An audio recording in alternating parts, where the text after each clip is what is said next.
June 18th, 1944. Late afternoon. South of Caen, Normandy.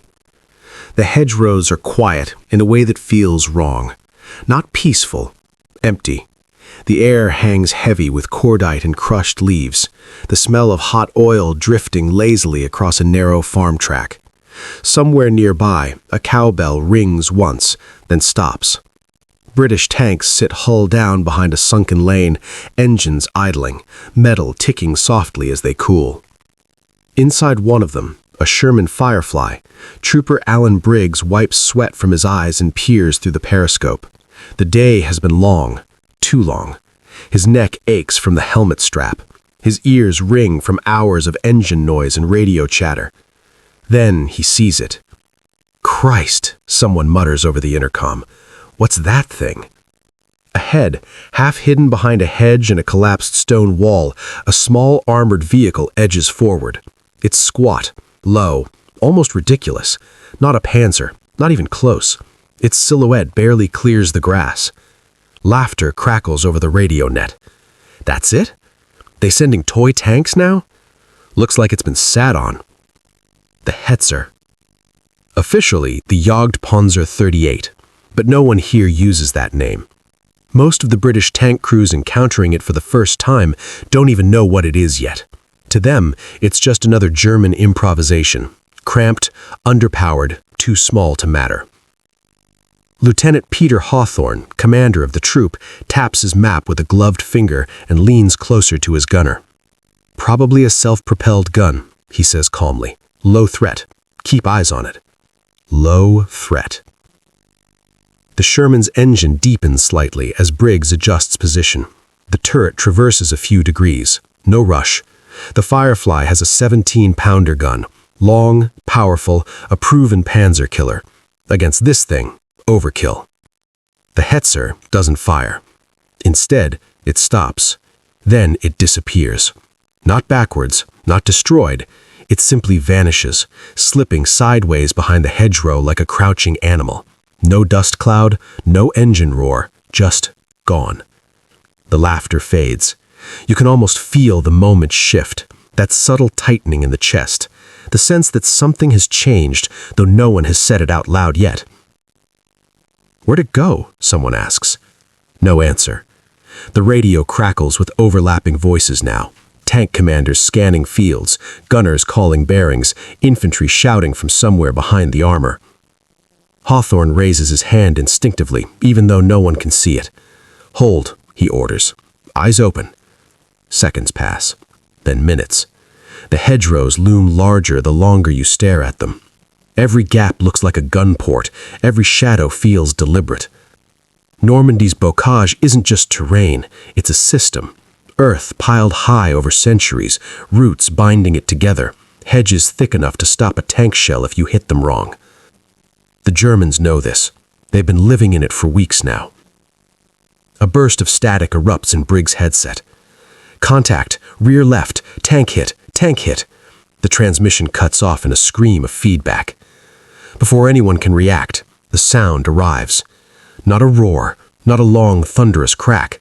A sharp, violent slam, metal on metal, followed by a hollow ringing that travels through the ground and up Briggs' spine. "Gun fired," the gunner shouts. But not at them. Smoke rises from behind the troop.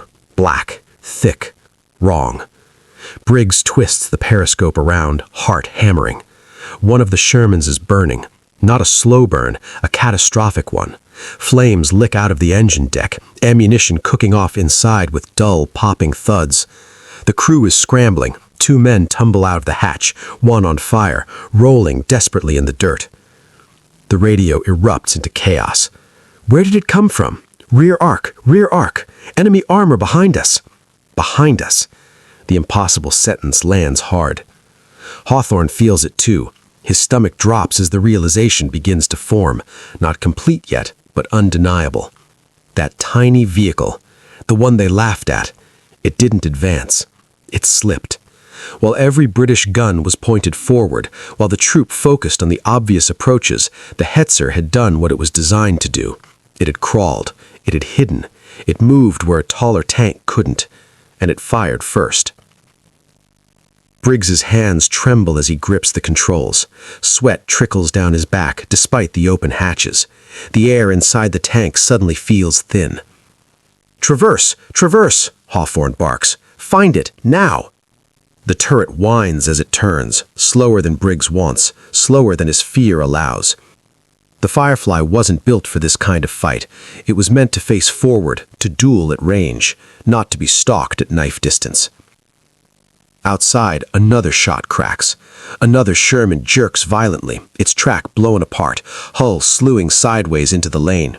Dust and leaves explode upward. Men shout. Someone screams a name. The Hetzer remains unseen. You can almost picture it now, low to the ground, angled armor catching rounds at shallow angles, its gun already reloading.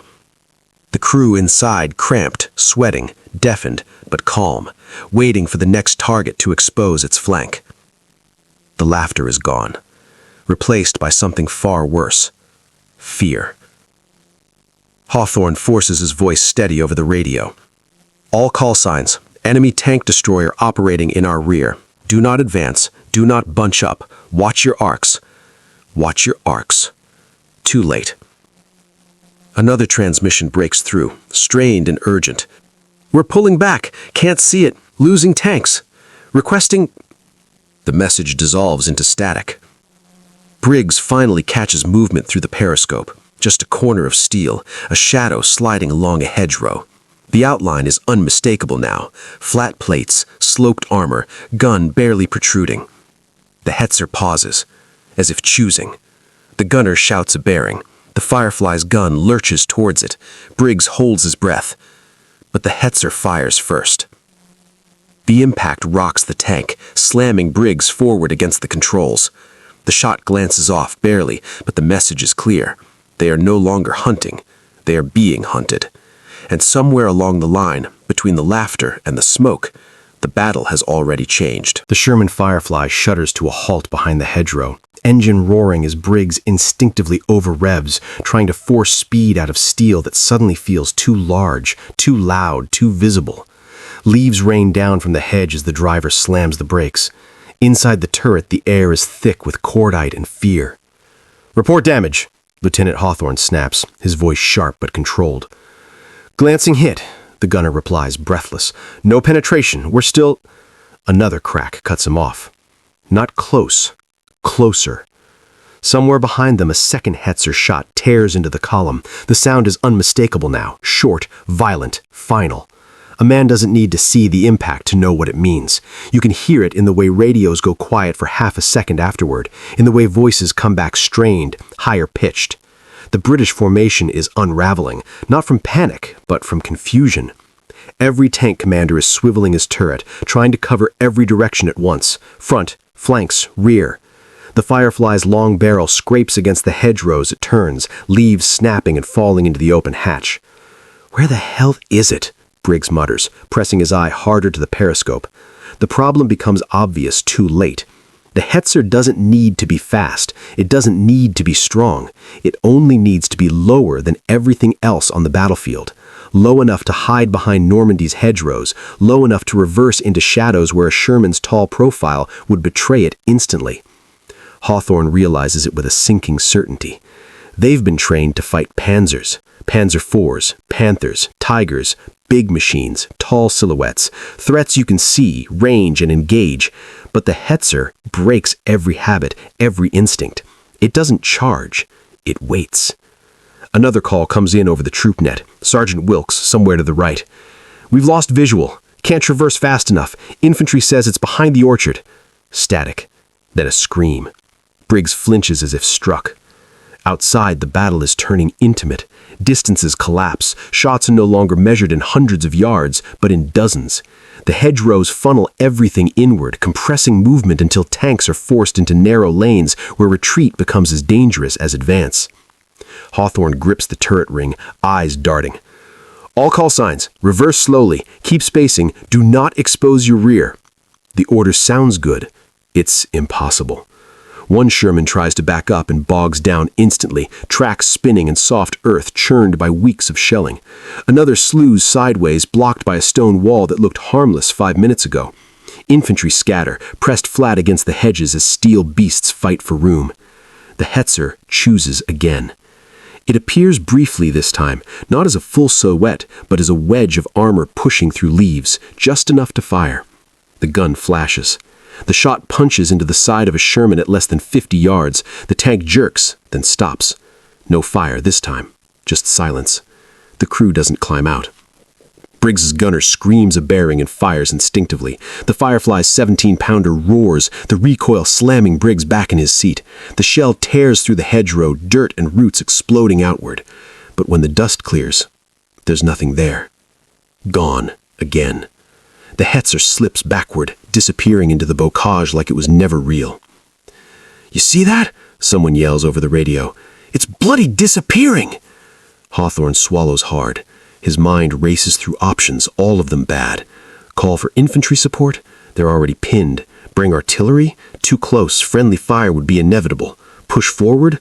Expose rears. Pull back? Same problem. This is what the Germans wanted, a fight where size is a disadvantage. Another transmission cuts in, clipped and urgent, company command. Reports of multiple enemy tank destroyers operating independently. Assume ambush, extreme caution. Multiple. The word lands like a weight. Hawthorne glances at the map again, but it feels useless now. The enemy isn't where the map says he should be. He's where the hedgerows allow him to be. Inside the Hetzer, Obergefreiter Franz Keller feels the same tension, but in reverse. Sweat trickles down his spine despite the cramped interior. The air smells of oil, metal, and burned powder. The engine idles low, barely above a whisper. He listens. The British are shouting now, engines revving, turrets grinding. They're big machines, loud machines, easy to track by sound alone. Keller's commander raises a hand. 2 fingers, then 1. Wait.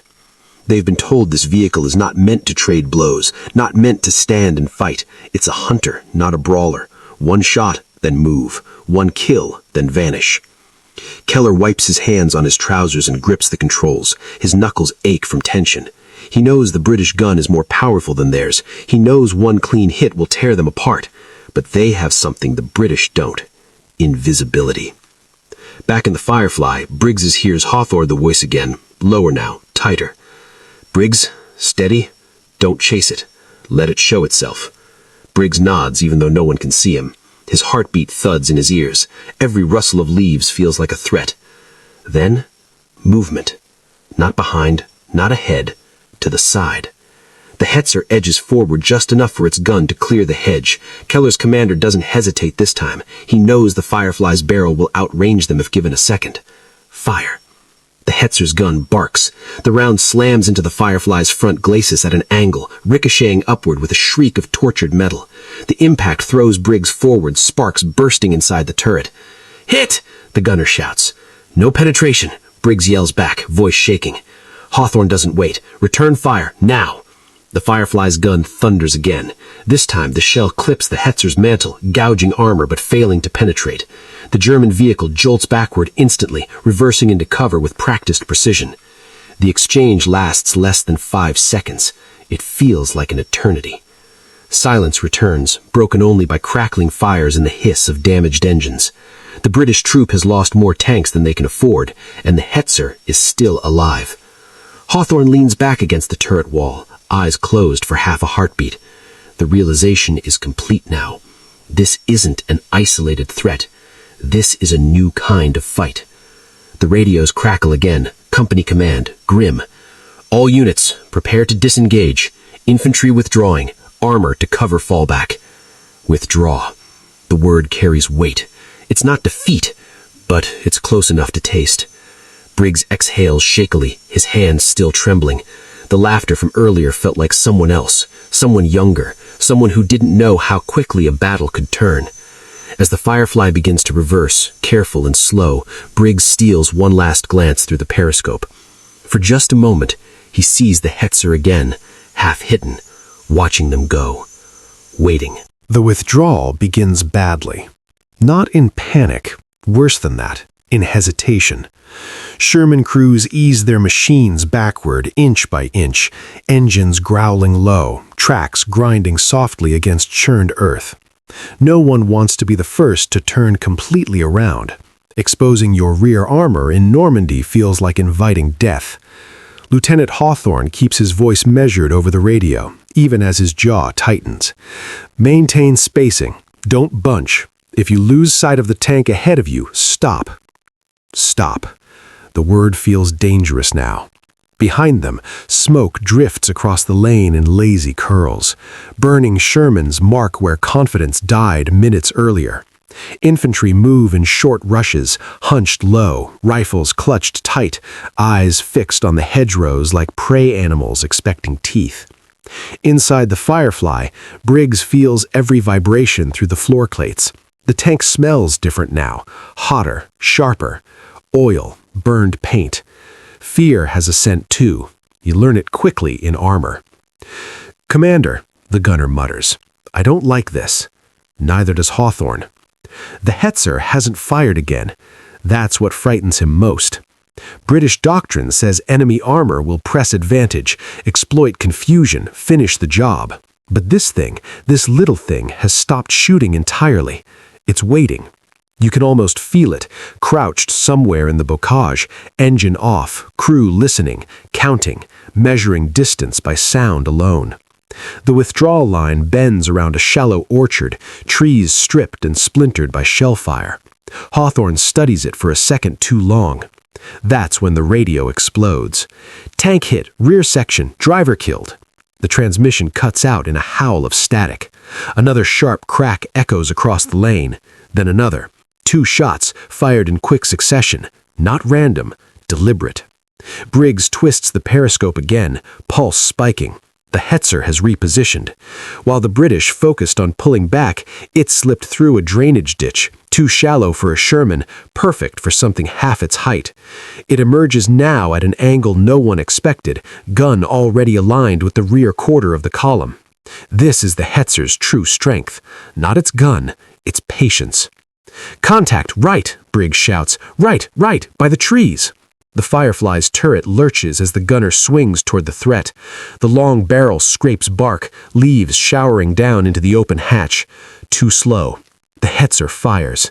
The shot slams into the back of a Sherman just ahead, punching through thinner rear armor like paper. The tank jerks violently, then slumps. Flames burst from the engine deck, followed by a pressure wave that rattles Briggs's teeth. The crew doesn't get out. "Christ," someone whispers over the net. Hawthorne doesn't hesitate this time. "All units, smoke, smoke now!" Canisters pop. White clouds bloom across the lane, thick and choking, obscuring sightlines. It's a desperate measure. Smoke cuts both ways, but it's the only thing that might break the Hetzer's line of fire. Inside the German vehicle, Franz Keller feels the pressure shift instantly. Visibility collapses. Shapes blur. The commander swears softly. They've pushed their luck. 2 kills, 3 maybe, enough. The Hetzer reverses again, engine still low, tracks barely audible beneath the crackle of burning tanks. Keller steers by instinct, by memory of the ditch they crawled through minutes earlier. A taller vehicle would snag, a heavier one would bog down. They slip away. Back in the Firefly, the smoke closes in like fog, turning the world into ghostly silhouettes. Briggs's hands shake as he steadies the periscope. "Hawthorne," he says quietly. "It's gone." The words bring no relief. Hawthorne nods, though his face remains tight. He knows better now. Gone doesn't mean gone. It means repositioning, reloading, waiting. Company command comes through at last, voice heavy. "All armor elements disengage. Infantry will screen. Artillery will bracket suspected positions." Suspected positions. The hedgerows stretch for miles. As the Firefly finally clears the lane and reaches marginally safer ground, Briggs slumps back against the turret wall. His ears ring. His mouth tastes of metal. He realizes distantly that his hands are still trembling. The joke from earlier, the laughter, feels obscene now. The Hetzer wasn't underpowered. It wasn't ridiculous. It was purpose-built. Built to fight exactly this kind of battle. Hawthorne looks back toward the orchard one last time before turning away. Somewhere in there, a crew of 4 sits in a steel box no bigger than a lorry, sweating, deafened, alive. They've done exactly what they were meant to do, and they'll do it again. The British withdrawal continues, not in defeat, but in recognition. The rules have changed, and everyone still alive has just learned them the hard way. The fighting doesn't end when the engines pull back. It follows them. As the British armor withdraws to a hastily reorganized line, the sound of the battlefield shifts from sharp violence to a low, constant pressure. Distant artillery, sporadic small arms fire, the crackle of burning wrecks still marking where confidence turned into caution. Lieutenant Hawthorne dismounts briefly, boots sinking into churned earth. He stands beside the Firefly, helmet pushed back, staring at the black smoke curling into the Normandy sky. The orchard is out of sight now, but not out of mind. Around him, tank crews move with a different energy than before. No laughter, no loose chatter. Men speak in short phrases, eyes always scanning hedgerows, tree lines, ditches. Even when nothing moves, they behave as if something might. Because now they know it can. Briggs climbs halfway out of the turret, gulping fresh air. His face is pale beneath the grime. "You all right?" Hawthorne asks. Briggs nods, then hesitates. "I think so, sir." It's not a lie, but it's not the whole truth either. Something fundamental has shifted. The world inside the periscope no longer feels predictable. Every patch of greenery feels like concealment, every bend in the road a potential firing point. Word spreads quickly along the line. A small German tank destroyer, low profile, hard to spot, striking from the rear, slipping away before retaliation. Some call it clever, others call it infuriating. A few admit, quietly, that it's terrifying. British intelligence officers arrive as the situation stabilizes, notebooks out, asking questions with controlled urgency. They crouch beside tank commanders, studying sketches scratched into dirt, measuring angles, distances, hedgerow heights. Low silhouette, Hawthorne explains, pointing with a stick. Didn't expose itself until it fired. Couldn't see it over the hedge until it was already behind us. "Gun caliber?" Hawthorne replies. 75. Shorter barrel than ours. Didn't matter. The officer scribbled something down. His mouth tightens. That evening, as light fades and the air cools, a briefing is called. Tank commanders crowd around a map lit by a hooded lantern. Faces glow orange, shadows deepening every crease and line. The intelligence officer clears his throat. Enemy vehicle identified as Jagdpanzer 38, Hetzer, likely operating independently or in pairs, designed for ambush. No one interrupts. It's small, cramped, poor visibility for the crew, but its armor is well sloped and its profile allows concealment behind terrain your tanks cannot use. A pause. Do not underestimate it. No one laughs. Hawthorne watches the men absorb the information. He sees it in their eyes, the recalibration, the quiet rewriting of assumptions. This isn't fear anymore. It's respect, the dangerous kind earned in blood. That night, Briggs lies awake inside the Firefly, staring at the dark ceiling above him. The tank creaks softly as metal cools. Somewhere outside, a sentry coughs. An owl hoots, indifferent to war. He keeps replaying the moment, the first shot, the burning tank, the realization that size and power don't guarantee safety. You can almost feel it too, that unease that doesn't fade with rest, the sense that something small and patient can undo something large and confident if given the right ground. Across the lines, Franz Keller and his crew sit just as still. Their Hetzer is hidden beneath branches and netting, engine cold, crew stretched and aching inside a space barely big enough to breathe. Their ears ring, their hands are raw, their nerves frayed, but they are alive. Their commander speaks softly, breaking the silence. "Tomorrow," he says, "we move again." No cheers follow, no celebration. They know better than that. They also know what they've done. They've forced a withdrawal, changed enemy behavior, bought time. Not with strength, with positioning, with patience, with a machine most enemy crews laughed at when they first saw it. Back on the British line, Hawthorne stands alone for a moment, looking out towards the dark hedgerows. The battlefield hasn't changed. He has. The lesson is clear now, written not in manuals, but in wreckage. In Normandy, it's not the biggest gun that wins. It's the one you never see until it fires. Morning comes slowly in Normandy, filtered through mist and smoke that cling to the hedgerows like a second skin. Dew beads on steel. Tracks glisten dark in the mud. The battlefield looks unchanged, but the men moving through it are not the same as they were yesterday. Lieutenant Hawthorne watches his troop prepare to move, and he notices the difference immediately. Turrets rotate more deliberately now. Periscopes sweep hedgerows before engines even start. Infantry squads walk closer to the tanks, no longer drifting off casually. Every drainage ditch is checked. Every gap in the foliage earns a second look. No one jokes about toy tanks anymore. Inside the Firefly, Briggs adjusts his headset and checks the intercom twice. The gunner does the same with the sights, movements careful and precise. The driver keeps the engine at low revs, listening, feeling the vibration through his boots. "You hear that?" the gunner asks quietly. Briggs shakes his head. "Exactly." Silence has become suspicious. Orders come down the line. Advance again, but slower. Infantry forward, armor in overwatch. No tank moves without someone watching its rear arc. The formation stretches out, spacing increased, reducing the chance that a single ambush can cripple the column.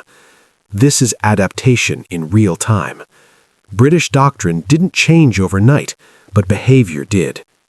As they roll forward, Hawthorne keeps his binoculars trained low, not on distant fields, but on the base of hedgerows, the dark mouths of ditches, the subtle disturbances in leaves that might mean steel is hiding behind green. You can almost feel the tension building, not explosive, but constant, a pressure that never fully releases. The Hetzer does not appear, not at first. Hours pass. The advance continues in short bounds. Infantry prode ahead with bayonets and grenades. Engineers test culverts and narrow lanes. Progress is measured in yards, not miles. This, too, is a victory, of sorts. Across the field, Franz Keller feels the shift just as clearly. Through the narrow vision slit of the Hetzer, he watches British infantry move differently now, slower, tighter. Tanks no longer rumble past blindly. They pause, they scan, they listen. His commander exhales slowly. "They've learned," he says. That is both good and bad. Good because it means the Hetzer has done its job, forced caution, slowed momentum, disrupted plans. Bad because caution makes the enemy harder to kill. The Hetzer inches forward under cover of brush, engine barely above idle. Inside, the crew is pressed shoulder to shoulder, knees aching, sweat collecting despite the cool air. There is no room to stretch, no room to relax, only focus. They spot movement ahead, a Sherman's rear quarter briefly exposed as it maneuvers around a sunken lane, a perfect target. And yet the commander hesitates. Too many eyes now, too many rifles covering angles that were ignored yesterday. He raises a hand. Wait. The moment passes. The Sherman pulls forward, rear armor disappearing behind infantry and smoke. The chance is gone. Keller feels a strange mix of frustration and pride. Yesterday, that shot would have been theirs. Yesterday, it would have burned. Today, the enemy has adapted. Back in the Firefly, Briggs feels the same strange sensation. The absence of disaster feels like success. Every minute without contact feels earned. "Feels different," the driver mutters. "It is," Hawthorne replies. "We're not blind anymore." The radio crackles with updates from neighboring units, reports of Hetzers sighted but not engaged, of ambushes attempted but broken by infantry before armor could be hit, of small German vehicles slipping away without firing, denied the perfect conditions they require. The battlefield has reached a new equilibrium, not safe, but informed. As the afternoon wears on, Hawthorne allows himself a brief breath. He knows the threat isn't gone. It never will be. But it's been named, understood, and that matters. because the most dangerous enemy is the one you underestimate. The sun dips lower, shadows lengthening across the fields. Tanks settle into defensive positions for the night, infantry digging in once more. Briggs climbs out of the turret and stretches, muscles aching. He looks out over the hedgerows, eyes narrowed. Somewhere out there, the Hetzer waits. But now, so do they. Night settles in with a damp chill, seeping through uniforms and steel alike. The Normandy hedgerows become silhouettes again, jagged black lines against a sky washed pale by moonlight. Fires are forbidden, engines are cold, every sound carries. Inside the Firefly, Briggs sits awake, helmet off, hands resting loosely on his knees. Sleep won't come easily now. It never does after you learn how close death can get without announcing itself. Nearby, Lieutenant Hawthorne confers quietly with the infantry commander. Their voices are low, almost respectful of the darkness. "We'll move at first light," the infantry officer says. "We screen the lanes. Your tanks overwatch. No pushing blind." Hawthorne nods. "If it fires, we mark it. If it moves, we bracket it. No heroics." No heroics. That phrase would have sounded strange a day ago. Armor was built for heroics. Big guns, big engines, big presence. But Normandy has been teaching a different lesson, one paid for in burned steel and silent radios. Across the fields, Franz Keller lies cramped against the interior wall of the Hetzer, eyes open, listening. The vehicle hasn't moved since dusk. The crew barely speaks now. Words feel too loud, too permanent. The commander studies a crude map by feel, tracing routes he knows will no longer work. The British are watching differently, waiting differently. "Tomorrow will be harder," he says finally. Keller nods. He already knows. The Hetzer thrives on ignorance, on routine, predictability, arrogance. When those disappear, the advantage shrinks. Not vanishes, shrinks. Dawn breaks gray and wet. Rain slicks the leaves, weighing them down, changing the texture of sound. Tracks squeal as tanks move into position. Infantry fan out, cautious, methodical, rifles pointed low but ready. The British advance resumes, not as a surge, but as a slow compression of space. Every hedgerow is cleared, every ditch checked. Artillery observers watch likely kill zones, radios pressed tight to ears. Smoke is ready, not reactive, planned.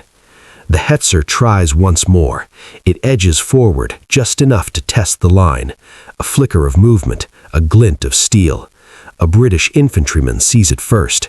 He shouts. A grenade arcs. Smoke blooms instantly, choking the lane. The Hetzer fires blindly, the shot tearing through brush but hitting nothing. Return fire slams into the hedge from 3 directions at once. The Hetzer reverses hard, engines screaming now, concealment gone. Shells punch through foliage, tearing roots and dirt into the air. One round clips the rear plate, gouging metal, shaking the crew violently. "Back! Back!" the commander shouts. They escape, but barely. Keller's hands ache as he fights the controls. His ears ring. His throat is raw from breathing smoke and dust. They've survived, but the cost is clear. Later that day, British armor occupies the ground the Hetzer once dominated. Wrecked tanks are bypassed, then marked, then recovered. Infantry moves freely where death once waited unseen. Hawthorne stands atop his tank, rain streaking down his face, and looks out over the reclaimed lane. He feels no triumph, only relief, and a sober respect for how close they came to losing far more. Briggs climbs up beside him. "Think they'll try again?" he asks. Hawthorne considers the hedgerows, the silence beyond them. "Yes," he says, "just not the same way." That is the real cost of adaptation. Every lesson learned makes the next fight harder for both sides. And somewhere out there, the Hetzer crew is learning too.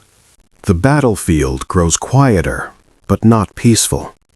By the 3rd day, the hedgerows that once felt alive with hidden threats have become something else entirely. Measured, mapped, watched. British armor advances in short, deliberate movements now. Infantry always ahead, guns always covering angles that were ignored before. Progress is slow, exhausting, relentless. The Hetzer does not strike again. That absence says everything. Lieutenant Hawthorne understands it as he watches engineers mark cleared lanes with white tape and infantry signal tanks forward with cautious hand gestures. The enemy hasn't vanished. It has been contained, forced back into shadows that no longer guarantee surprise. This is what survival looks like in modern war. Not victory parades, not dramatic charges. Adaptation. Briggs feels it too. The fear that once spiked with every rustle has settled into something colder and steadier. He scans methodically now, not desperately. His hands no longer shake. He has learned the shape of the danger. And that knowledge has weight. Somewhere beyond the British line, Franz Keller sits with his crew beneath camouflage netting, rain soaking into his uniform. The Hetzer is still intact, but its purpose has been fulfilled. Orders arrive quietly. Reposition, delay, preserve the vehicle. They are no longer hunters, they are reminders. Keller runs a hand along the inside of the hull, feeling the vibration of distant artillery through steel. He knows what they changed. He knows how many tanks burned because of a machine most enemy crews laughed at. That is enough. In the days that follow, British reports circulate upward. Training notes are amended. Briefings include new warnings. Sketches of the Hetzer's silhouette are passed hand to hand. Commanders repeat the same phrase again and again. Never assume size equals weakness. The Normandy campaign continues, loud, brutal, relentless, but something subtle has shifted.